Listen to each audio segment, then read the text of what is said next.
اعوذ باللہ من الشیطان الرجیم، بسم اللہ الرحمن الرحیم۔ صدر علی وقار،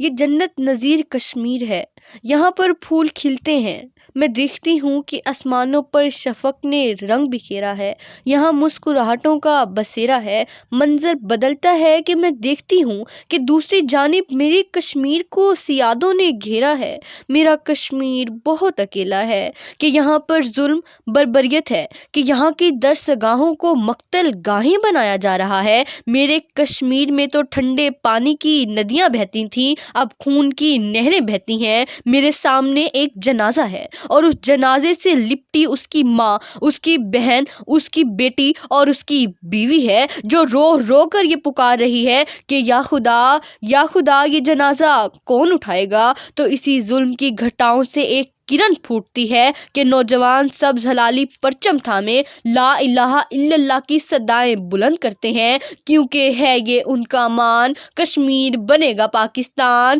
کشمیر بنے گا پاکستان، کیونکہ ظلم پھر ظلم ہے، بڑھتا ہے تو مٹ جاتا ہے، بڑھتا ہے تو مٹ جاتا ہے۔ صدر علی وقار، میں ایک ایسے جہاں میں آبسی ہوں کہ جہاں ایک طرف کابل، قندھار اور کشمیر جیسی جنت کو کافروں نے جہنم بنا رکھا ہے، تو دوسری جانب بلوچستان، فلسطین اور برما میں بہتا مسلمانوں کا خون، تو ایک جانب وردی والوں کے ہاتھوں جان کی بازی ہار جانے والا سرفراز، ایک طرف ایک بچے کے گلے میں لٹکا ہوا برائے فروخت کا تختہ، تو دوسری جانب نجی اسکولوں کی آسمانوں سے باتیں کرتی ہوئی فیس کی بدولت تعلیم سے محروم غریب کا بچہ۔